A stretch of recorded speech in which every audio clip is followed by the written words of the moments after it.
Assalamualaikum warahmatullahi wabarakatuh. Eh, Kami dari kelompok ini akan mempresentasikan aplikasi kesehatan Zenwell. Sebelum memulai presentasi hasil diskusi kami, izinkan kami memperkenalkan terlebih dahulu anggota kelompok kami. Yang pertama, saya sendiri yang membuka acara. Nama saya Muhammad Putra Arya Guna dengan NIM 1030 224 3002. Kemudian ada Josephine. Silakan Josephine. Karena masih Josephine dengan NIM 1030 240 0006. Saya Bius Afiliasa dengan NIM 1030224040. Baik, perkenalkan nama saya Kian Akhtar Ramadan dengan NIM 1030224012. Oke, di sini ada latar belakang kita kenapa membuat aplikasi kesehatan yang berjudul Zenwell. Jadi latar belakangnya kan akan pentingnya hidup sehat masih menjadi tantangan, terutama kurangnya pengingat pemantauan dan eksekusi yang mudah diakses. Aplikasi ini hadir untuk membantu pengguna membangun kebiasaan sehat secara konsisten melalui fitur seperti pengingat minum, jadwal olahraga, pemantauan makan dan tidur, serta edukasi kesehatan. Pengguna dapat menetapkan target, memantau progres, dan menerima motivasi yang dipersonalisasi secara interaktif dan berbasis data. Untuk ruang lingkupnya sendiri, sistem aplikasi kesehatan ini beroperasi dalam domain kesehatan digital yang fokus utama itu ada manajemen gaya hidup yang sehat yang mencakup fitur-fitur seperti pengingat minum air, jadwal olahraga, pemantauan asupan makanan, dan pelacakan kualitas tidur untuk membantu pengguna membangun kebiasaan secara sehat secara konsisten. Kemudian yang kedua ini adalah edukasi dan motivasi kesehatan, di mana sistem ini menyediakan konten edukasi berupa artikel dan video, serta memberikan motivasi dan tips yang disesuaikan dengan kondisi dan target kesehatan pribadi pengguna. Oke, ini untuk produk overview-nya. Jadi aplikasi kesehatan itu dirancang untuk membantu pengguna membangun dan menjaga gaya hidup sehat. Yang terpenting itu secara konsisten. Kemudian kita juga memiliki fitur-fitur yang meliputi pengingat minum, jadwal olahraga, pemantauan makan dan tidur. Kemudian ada pula konten edukasi seperti artikel dan video dengan antarmuka sederhana dan dukungan personal yang dapat disesuaikan. Jadi aplikasi ini kita fasilitasi pengelolaan kesehatan harian secara terpadu. Selain memantau progres dan menetapkan target, aplikasi juga memberikan motivasi dan tips secara real time untuk membentuk kebiasaan sehat, sehingga mendukung peningkatan kualitas hidup secara berkelanjutan. Nah, ini untuk elisitasinya. Yang pertama, metode yang kita gunakan untuk elisitasinya yang pertama ada wawancara 4 pengguna. Kemudian yang kedua ada observasi aplikasi. Yang kita observasi itu yang pertama ada aplikasi workout tracker, Halodoc, dan Gue Sehat. Terus ini untuk temuan utamanya pengguna merasa malah dalam berolahraga tuh malas dan menjaga pola sehat itu kurang. Kemudian pengguna memiliki pola tidur yang tidak teratur. Pengguna sering mengonsumsi junk food atau makanan cepat saji dan kesusahan untuk konsultasi kesehatan. Kemudian yang terakhir, pengguna memiliki pola makan yang tidak teratur. Nah, ini untuk klasifikasi kebutuhan, fitur pengingat olahraga, konsultasi, pengatur pola tidur, pengatur pola makan. Nah, ini untuk hasil dokumentasi dari wawancara kita yang menggunakan metode elisitasi wawancara. Baik, selanjutnya di sini ada prioritasi menggunakan metode 3 scale level, di mana di sini menggunakan yaitu tingkat kepentingan, yaitu dan tingkat urgensinya dan prioritasnya, di mana di sini sebagai contoh untuk nomor 2, sistem mengirimkan notifikasi pengingat untuk minum air secara berkala, di mana tingkat kepentingannya itu tinggi sehingga harus ada, lalu tingkat urgensinya harus, jadi fitur harus segera disediakan, dan prioritasnya fitur ini wajib ada. Boleh di next.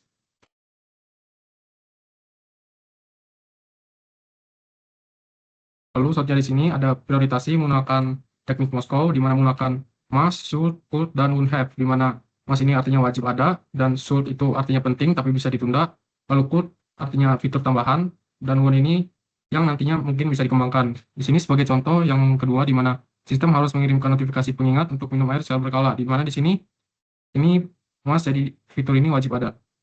Boleh di next.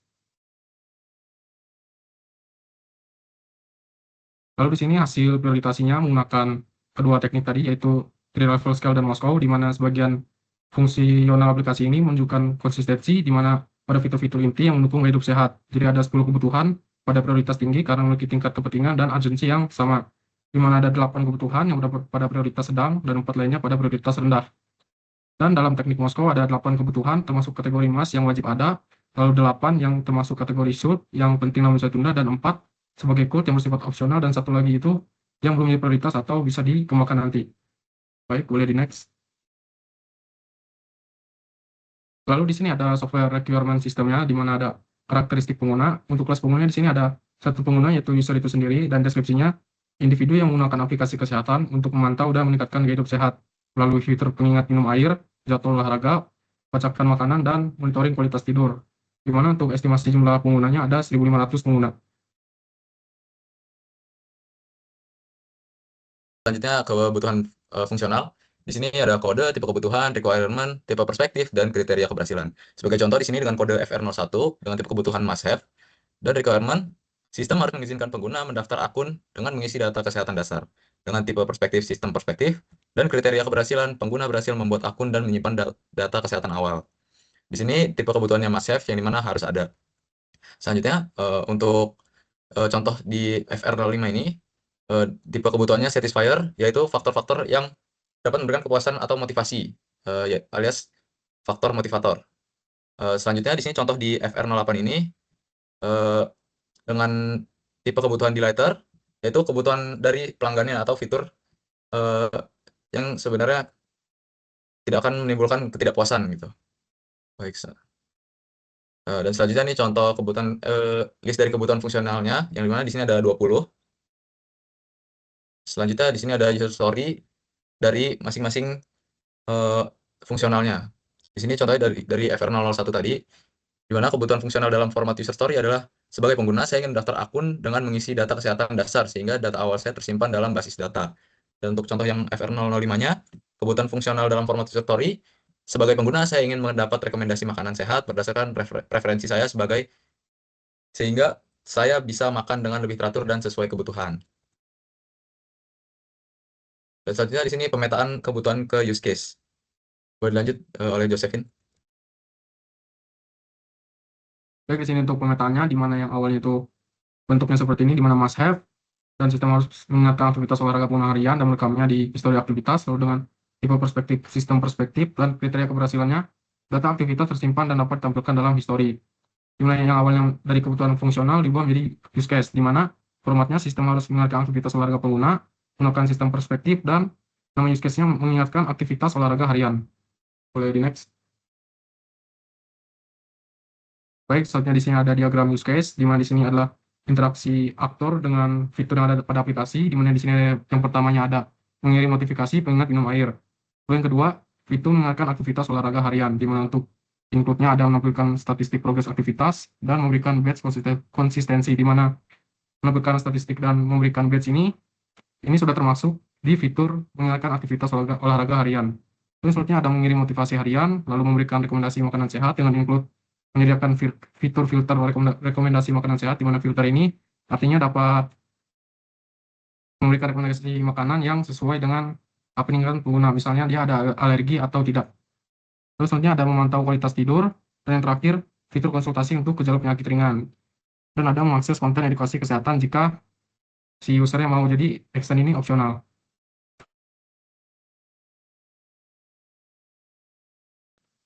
Baik, selanjutnya di sini ada use case skenario dan activity diagramnya, di mana activity diagram ini berdasarkan use case skenario yang telah dibuat, di mana untuk deskripsinya yang pertama di sini ada pengguna menerima notifikasi secara berkala sebagai pengingat untuk minum air demi menjaga hidrasi tubuh, di mana dengan aksi pengguna awalnya yaitu membuka aplikasi, lalu mengaktifkan fitur pengingat minum air, dan reaksi sistemnya, sistem akan menjadwalkan notifikasi secara berkala. Lalu untuk kondisi akhirnya, saat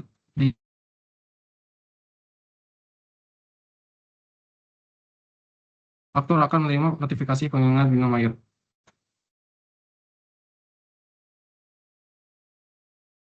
Lalu untuk use skenario dan activity diagram yang kedua, di mana deskripsinya pengguna menerima pengingat harian untuk melakukan aktivitas olahraga dan mencatat aktivitas tersebut ke dalam histori.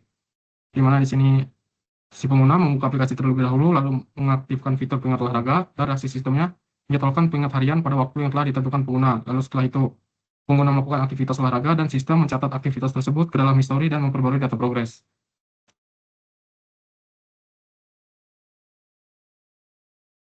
Oke, ini untuk yang ketiga ya. Dimana ini use case-nya itu yang pertama ini ada motivasi harian ya.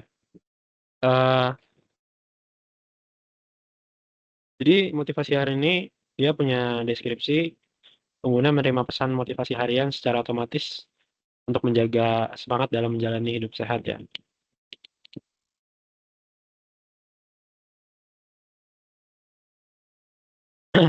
Nah, jadi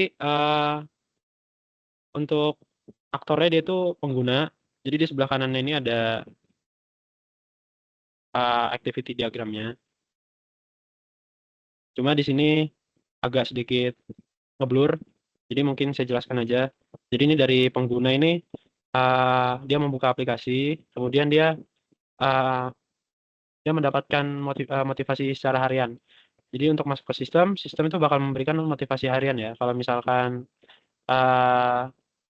dia membuka notifikasinya, maka notifikasi akan secara langsung terkirim ke si pengguna.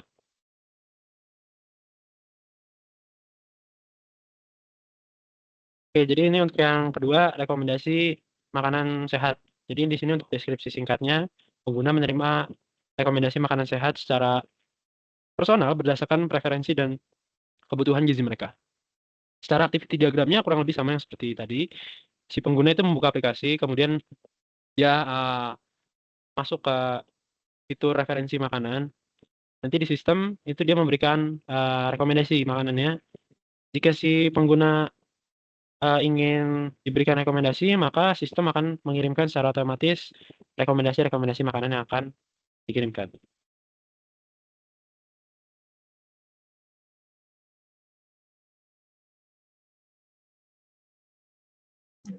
Lalu dilanjut pada use case 5, yaitu pemantauan kualitas tidur. Pengguna dapat memantau kualitas tidurnya secara manual atau otomatis untuk membantu menjaga pola tidur yang sehat. Lalu aktornya di sini pengguna, dan di sebelahnya diagram. Dimulai dari membuka aplikasi, mengaktifkan fitur pemantauan tidur, lalu ke sistem pemantauan otomatis. Itu ada dua opsi dalam decision, ada ya dan tidak. Jika ya, dia akan merekam data tidur dan masuk ke data dan kualitas tidur tercatat. Lalu jika tidak, pemantauan tidur secara manual. Bisa di next.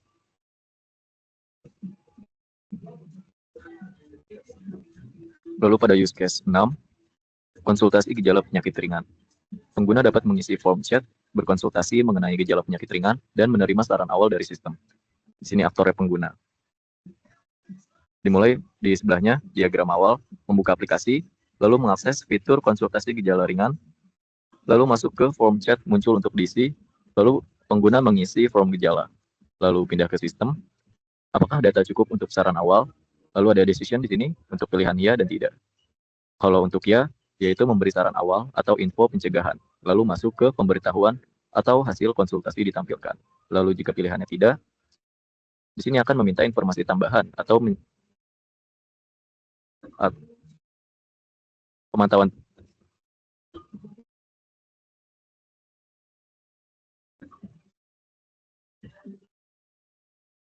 Jika tidak, sini akan meminta informasi tambahan atau menyarankan cek lanjutan. Bisa di next.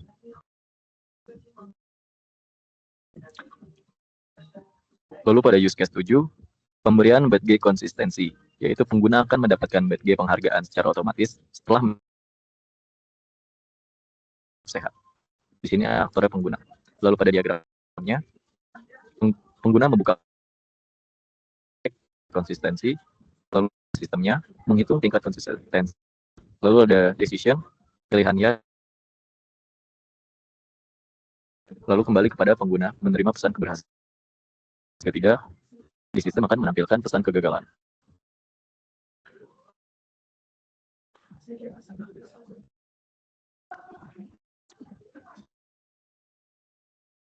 Baik, lanjut di UC 8-nya. Di sini melihat statistik progres aktivitas dalam grafik. Deskripsinya memungkinkan pengguna melihat progres aktivitas baik mingguan ataupun bulanan dalam bentuk grafik. Di sini yang pertama pengguna membuka aplikasi dan pengguna memulai rekam progres aktivitas. Selanjutnya, sistem akan merekam progres aktivitasnya, lalu mencatat progres aktivitasnya. Dan di sini di terakhirnya, sistem akan menampilkan statistik dalam bentuk grafik. Dan pengguna berhasil melihat grafik progres aktivitas proyeknya dan mendapatkan wawasan statusnya. Baik, selanjutnya ada UC9-nya. Di sini mengakses artikel dan video edukasi kesehatan yang dipersonalisasi. Deskripsinya memungkinkan pengguna untuk mengakses artikel dan video edukasi kesehatan yang disesuaikan dengan minat, riwayat kesehatan, dan preferensi pembelajaran mereka. Di sini awalnya pengguna akan membuka aplikasi, lalu pengguna memilih artikel atau video edukasi.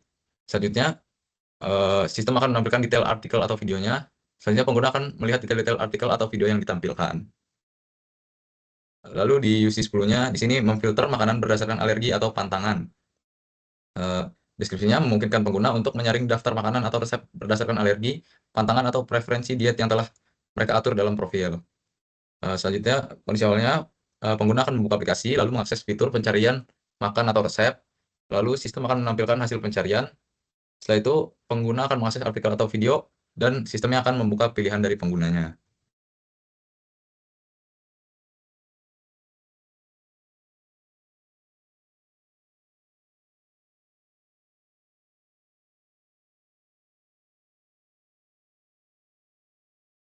Lalu dilanjut, di sini ada kebutuhan non-fungsional.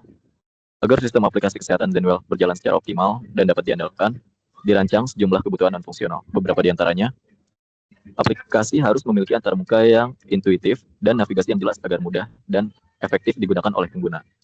Sistem harus memberikan waktu respon cepat di bawah 2 detik untuk aktivitas utama seperti login, menampilkan dashboard, dan menyimpan data. Lalu sistem harus tersedia dan berjalan dengan baik minimal 99% selama jam operasional untuk memastikan kendala layanan. Lalu data pengguna harus diamankan dengan enkripsi dan hanya dapat diakses oleh pengguna yang berwenang untuk menjaga kerahasiaan dan integritas data. Sistem harus mudah diperbarui atau dimodifikasi tanpa mengganggu fungsionalitas utama lainnya, memudahkan pemeliharaan. Lalu pada tabel di sebelahnya ada usability, aspek sejauh mana aplikasi mudah dan efektif digunakan oleh pengguna, termasuk antarmuka yang intuitif dan navigasi yang jelas. Lalu yang kedua ada performance, ketiga reliability, keempat security, kelima maintainability, keenam portability, ketujuh scalability, dan yang terakhir accessibility.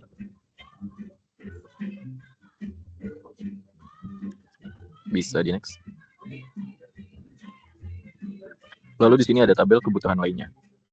Komponen yang pertama ada server dan spesifikasinya yaitu prosesor Intel Core i5 generasi ke-8 atau lebih tinggi. Lalu ada RAM-nya 16 GB atau lebih, SSD 512 GB atau lebih. Koneksi internet stabil minimal 100 Mbps untuk operasional backend dan sinkronisasi data pengguna. Mendukung backup otomatis dan enkripsi data. Lalu yang kedua ada perangkat pengguna. Smartphone dengan sistem operasi Android minimal Android 8.0 atau iOS minimal iOS 12. RAM minimal 3 GB, storage 32 GB. Koneksi internet stabil, Wi-Fi atau 4G atau 5G untuk akses notifikasi, forum, edukasi online, dan sinkronisasi data. Lalu yang ketiga ada perangkat wearable. Perangkat wearable yang kompatibel dengan smartphone, contoh Apple Watch, Fitbit, Garmin, Mi Band, Galaxy Watch, dan lain-lain. Mendukung fitur pelacakan aktivitas, kualitas tidur, dan sinkronisasi ke aplikasi Zenwell melalui Bluetooth 4.0. Lalu yang terakhir ada sensor smartphone.